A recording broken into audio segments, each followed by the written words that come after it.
ஸ்ரீமதே ராமானுஜாய நமக. தினம் ஒரு திவ்ய பிரபந்தம் தொடரிலே இன்றைக்கு 2084வது பகுதி. தொண்டரடிப்பொடியாழ்வார் அருளிய திருமாலை பிரபந்தத்தின் 16வது பாசுரத்தை இன்று நாம் இணைந்து அனுபவிக்க இருக்கிறோம். திருமாலை பிரபந்தம் மிகவும் சிறப்பு வாய்ந்தது. திருமாலை அறியாதார் திருமாலை பெருமாளை அறியாதார் என்பது சொலவடை. ஆக அந்த அளவுக்கு சிறப்பு வாய்ந்த பிரபந்தம் இந்த பிரபந்தம். இந்த பிரபந்தத்தின் 16வது பாசுரத்தை அனுபவிக்கலாம். உபாயமும் அந்த உபாயத்தால் அடையப்படும் இலக்கும் நானே, ஆறும் அந்த ஆற்றினால் அந்த வழியினாலே அடையக்கூடிய பேரும் நானே என்னும் விஷயத்தில் உள்ள சந்தேகத்தை இவன் தீர்த்ததை கடந்த பாசுரத்திலே அருளி செய்தார். இப்படியாக செய்தது போன்று இவன் மேலும் செய்தது என்னவென்றால், ஆதரம் என கூறப்படும் அன்பை தன் மீது திருப்பிக் கொண்டு அதற்கு ஏற்றாற்போல் இந்த அன்பு பெருகும்படியாக செய்தான் என்கிறார் இந்த பாசுரத்திலே தொண்டரடிப்பொடியாழ்வார். சூதனாய் கள்வனாகி தூர்த்தரோடி செய்த காலம், சூதனாய் கள்வனாகி தூர்த்தரோடி செய்த காலம், மாதரார் கயற்கண் என்னும் வலையுள் பட்டு அழுந்துவேனை, மாதரார் கயற்கண் என்னும் வலையுள் பட்டு அழுந்துவேனை போதரே என்று சொல்லி புந்தியுள் புகுந்து தன்பால் ஆதரம் பெருக வைத்த அழகனூர் அரங்கம் அன்றே, தன்பால் ஆதரம் பெருக வைத்த அழகனூர் அரங்கம் அன்றே. சூதனாய் கள்வனாகி தூர்த்தரோடு செய்த காலம், மாதரார் கயற்கண் என்னும் வலையுள் பட்டு அழுந்துவேனை போதரே என்று சொல்லி புந்தியுள் புகுந்து தன்பால் ஆதரம் பெருக வைத்த அழகன் ஊர் அரங்கம் அன்றே என்கிறார் இந்த பாசுரத்தில். அற்புதமான ஒரு பாசுரம்.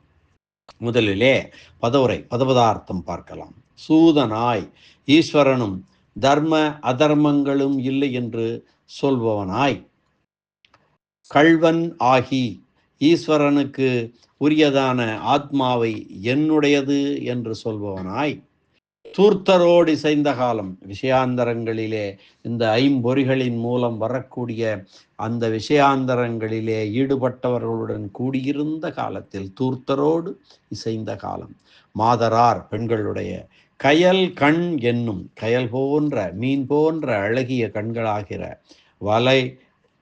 வலையுள் பட்டு வலையிலே அகப்பட்டு அழுந்துவேனை மூழ்கி கிடக்கிற என்னை போது அரே என்று சொல்லி இங்கே வா, போது அரே இங்கே வா என்று கூப்பிட்டு புந்தியில் புகுந்து எனது நெஞ்சிலும் வந்து புகுந்து தன்பால் ஆதரம் பெருக வைத்த அழகன், தன்னிடம் அன்பானது வெள்ளம் விடும்படியாக செய்த வடிவழகையுடைய எம்பெருமானது ஊர் இருப்பிடம் அரங்கம் அன்றே, திருவரங்கம் அல்லவா என்பதுதான் பதபதார்த்தம்.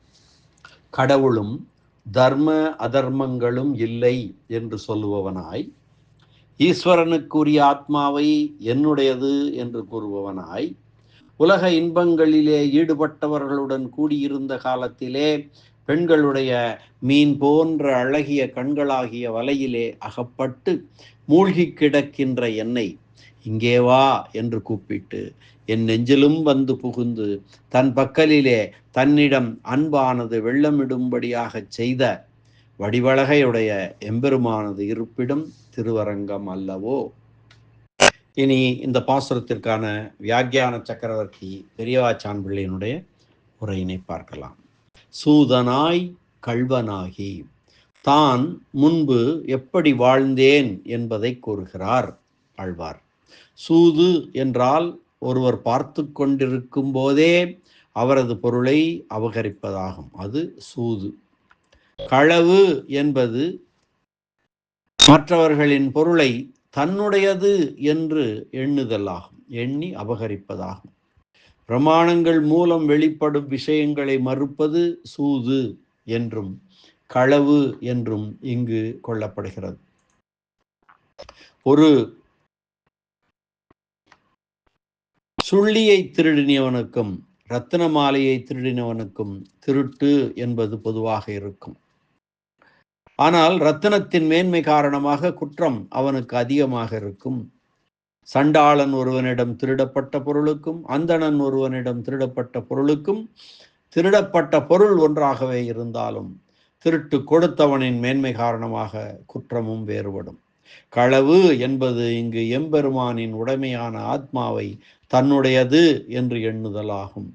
ஆத்மாவானது எம்பெருமானின் ஸ்ரீ கௌஸ்துப மணி போன்று அவனால் விரும்பப்படுவதாகும். இப்படிப்பட்ட ஆத்மாவிற்கு உடைமையானவன் சர்வேஸ்வரன் என்பதால் இந்த களவினால் விளையும் பாவத்திற்கு எல்லை இல்லை.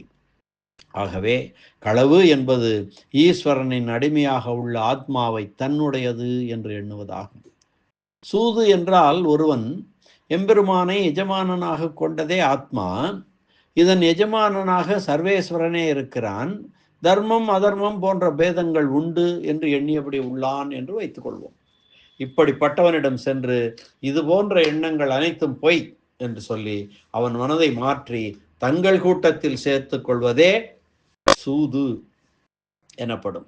இப்படி ஒருவன் தனது மனமாற மேலே கூறிய சூதையும் கள்ளத்தனத்தையும் செய்கிறான் என்றால் அவன் அதனை வளர்ப்பவர்களுடன் மட்டுமே அல்லவா சேர்வான் என்று கூறுகிறார் ஆழ்வார். தூர்த்தரோடு இசைந்த காலம். நமக்கு அடையப்படும் இலக்காக உள்ள சர்வேஸ்வரனை விட்டு நமது ஆத்மாவின் சொரூபத்திற்கு ஏற்காத உலக விஷயங்களில் நிலையாக நிற்பவர்களுடன் நட்புறவுடன் வாழ்கின்ற காலம். இப்படியாக தகாதவர்களுடன் சேர்ந்து வாழ்கின்ற காலத்தை கண்டாலும் இவருக்கு பொறுக்க முடியாததாக இருக்கிறது. இப்படியாக தகாதவர்களுடன் கழிந்த காலத்திற்கு அளவே இல்லை என்கிறார். தூர்த்தரோடு இசைந்த காலம். ஆத்மாவின் சொரூபம் என்பது வைஷ்ணவர்களுடன் சேர்வதே என்றிருக்க, அதற்கு தகாததை உண்டாக்க காரணமான சுவாபத்தை கொண்டவர்களுடன் சேர்ந்தேனே என்கிறார். பாகவத நட்பு என்பது பகவத் விஷயத்தில் ஈடுபடச் செய்வது போன்று விபரீதமானவர்களின் நட்பு உலக விஷயாந்தரங்களில் ஈடுபடுத்திவிடும்.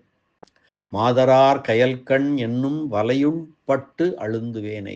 பெண்களின் கயல் மீன் போன்ற அழகான கண்கள் என்னும் வலையில் சிக்கிக்கொண்டு அதிலிருந்து மீள இயலாமல் தவிக்கும் என்னை.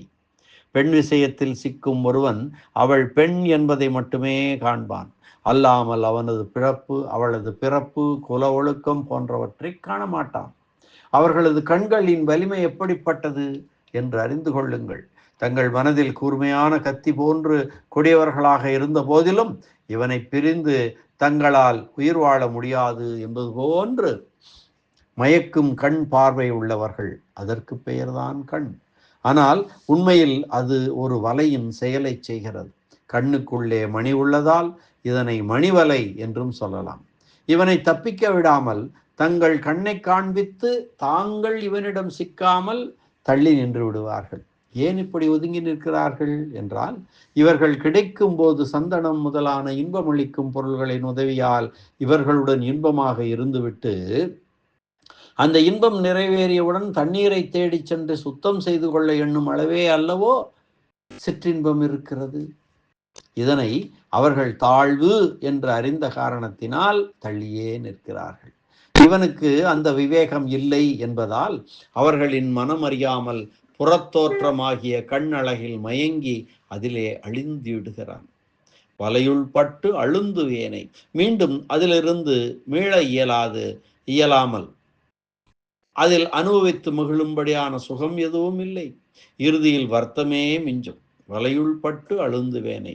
மீண்டும் அதிலிருந்து மீள இயலாது. அதில் அனுபவித்து மகிழும்படியான சுகம் எதுவும் இல்லை. இறுதியில் வருத்தமே மிஞ்சும். இப்படியாக உலக விஷயங்களில் சிக்குண்டு அதிலிருந்து மீள இயலாமல் நின்று துன்பத்தில் தவிக்கும் ஆழ்வாரிடம் பெரிய பெருமாள், ஆழ்வாரே, நீ வேறு எதனை எண்ணி இப்படி ஆசையுடன் உள்ளீர்கள் என்று கேட்டார். அதற்கு ஆழ்வார், எனது சுவாபத்திற்கு ஏற்ப, ஸ்வபாவத்திற்கு ஏற்ற என்னை ஈடுபடுத்துகிற கண்ணழகில் நான் மயங்கி கிடக்கிறேன்.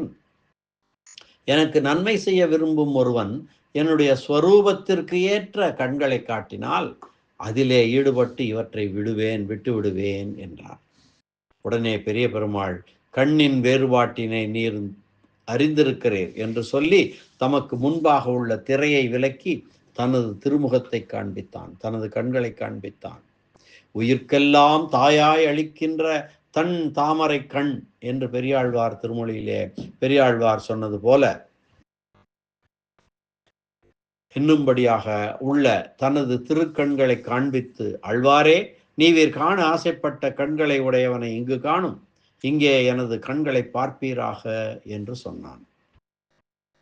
உயிர்க்கெல்லாம் தாயாய் அளிக்கின்ற தன் தாமரை கண் என்று பெரிய திருமொழியிலே திருமங்கை ஆழ்வார் சொல்லும்படியாக உள்ள தன்னுடைய திருக்கண்களை காண்பித்தான் எம்பெருமான். ஆழ்வாரே, நீவீர் காண ஆசைப்பட்ட கண்களை உடையவனை இங்கே பாரும், இங்கே எனது கண்களை பார்ப்பீராக என்று சொன்னான். உடனே ஆழ்வார், ஆஹா, இந்த கண்ணழகு என்னே என்று வியந்து, தான் முன்பு அனுபவித்தவற்றை காட்டிலும் வேறுபட்டுள்ளதும் சிறந்தும் உள்ள பெரிய பெருமாளின் கண்களை கண்டு மற்ற விஷயங்களில் இருந்தும் விடுபட்டார் என்பது. ராமக கமலபத்ராட்சக சர்வசத்வ மனோகரக ரூபதாக்ஷண்ய சம்பந்தக பிரசுதோ ஜனகாத்மஜே என்று ராமாயணம் கூறும். தாயே சீதே, ராமன் தாமரை இதழ்கள் போன்ற கண்களை கொண்டவன், குரங்கு போன்ற என்னையும் சேர்த்து அனைத்து விலங்குகளின் மனதை அந்த கண்களின் அழகாலே ஈர்ப்பவன், அழகான தோற்றம் போன்ற தேக குணங்களும் தாட்சண்யம் முதலான ஆத்ம குணங்களும் நிரம்பியவன் என்று ராமாயணம் சொன்னதை காணலாம். புந்தியில் புகுந்து தான் ஆழ்வார் மேல் விழும் நேரத்தில் ஆழ்வாரின் நெஞ்சு விலகிவிடாதபடி இருப்பதற்காக அந்த நெஞ்சத்தை பற்றினான். அல்லது தான் வந்து புகுந்தபோது இவர் அதனை விலக்காமல் இருந்தது கண்டு அதனையே சாக்காக வைத்து ஆழ்வாரின் திருவுள்ளத்தில் புகுந்தான் என்றும் சொல்லலாம். இந்த விதமாக புகுந்து என்ன செய்தான் எம்பெருமான்? தன்பால் ஆதரம் பெருக வைத்த, எல்லையற்ற காலமாக உலக விஷயங்களில் செலுத்தப்பட்ட அன்பு தன் மீது திரும்பும்படியாக செய்தான்.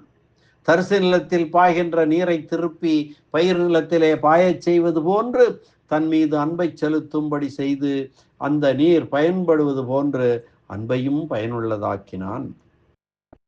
பெருக, தன்பால் ஆதரம் பெருக, திருவாய்மொழியிலே நம்மாழ்வார் அதனில் பெரிய என்று சொல்லும்படியாக அனுபவிக்க தகுந்த ஈஸ்வரனான தன்னையும் விட அந்த அன்பு பெரிதாக பெருகும்படி செய்தான் வைத்த. இவ்விதம் அவன் வந்து அருள் செய்தான். ஆனால் இதற்கு காரணமாக தன்னிடம் எந்த உபாயமும் இல்லாத காரணத்தால் தண்ணீர் பந்தல் வைப்பவர்கள் எதனையும் எதிர்பாராமல் உள்ளது போன்று இவன் என் மீது அன்பு செய்தான் என்றார் ஆழ்வார்.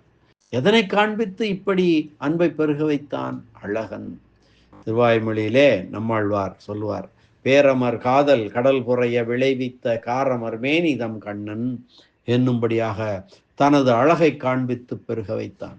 பெரிய பெருமாளின் அழகானது ஆழ்வாருக்கு கர்மயோகம் மற்றும் ஞானயோகம் போலே நின்று பக்தியை வளர்த்தது.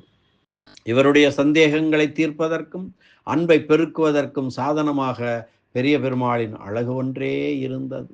அழகன் தன்னுடைய அழகையே தனக்கு லட்சணமாக உடையவன். அந்த அழகன் ஊர் அரங்கம் அன்றே. இவரது திருவுள்ளத்தில் புகுந்து கொள்ள சரியான நேரம் பார்த்தபடி இருக்கிறவன் வாழ்கின்ற பெரிய பெருமாளின் இடம் திருவரங்கம் பெரிய கோயில் என்கிறார். பரமபதம் அரச சபை போன்றதே. இவனை காண வேண்டும் என்ற ஆசை தோன்றியவுடன் சென்று காணக்கூடிய இடம் இது மட்டுமே, திருவரங்கம் மட்டுமே என்று கூறுகிறார் தொண்டரடிப்பொடி ஆழ்வார். அற்புதமான பாசுரம், அற்புதமான உரை, நய உரை பெரியவாச்சான் பிள்ளையனுடையது. மீண்டும் இந்த பாசுரத்தை மீண்டும் ஒரு முறை அன்வைக்கலாம். சூதனாய் கல்வனாகி துர்த்தரோடு செய்த காலம் மாதரார் கயற்கண் என்னும் வலையுள் பட்டு அழுந்துவேனை போதரே என்று சொல்லி புந்தியுள் புகுந்து தன்பால் ஆதரம் பெருக வைத்த அழகன் ஊர் அரங்கம் அன்றே என்ற இந்த அற்புதமான பாடல் அனுபவத்தை இந்த அளவிலே நிறைவு செய்வோம். மீண்டும் அடுத்த பாடல் அனுபவத்துடன் நாளை சந்திக்கலாம். அதுவரை நன்றி, வணக்கம். ஸ்ரீனிவாச வெங்கடேச ராமானுஜதாசன், திருவரங்கம். தன்னை தவிர வேறு எவரையும் பாடாமல் நின்ற தொண்டரடி பொடியாழ்வாரை இருகப் பற்றிய திருவரங்கன் ரங்கநாதன் நம்பெருமாள் திருவடிகளே சரணம். அழகிய மணவாளனை தவிர வேறு யாரையும் பாடேன் பார்க்க மாட்டேன் என்று சொன்ன தொண்டழிப்பொடி ஆழ்வார் திருவடிகளே சரணம். வியாக்கியான சக்கரவர்த்தி, பரமகாருணிகர், உரைப்பெரு மன்னர், ராமாயண பெருக்கர் பெரியவாச்சான் பிள்ளை திருவடிகளே சரணம்.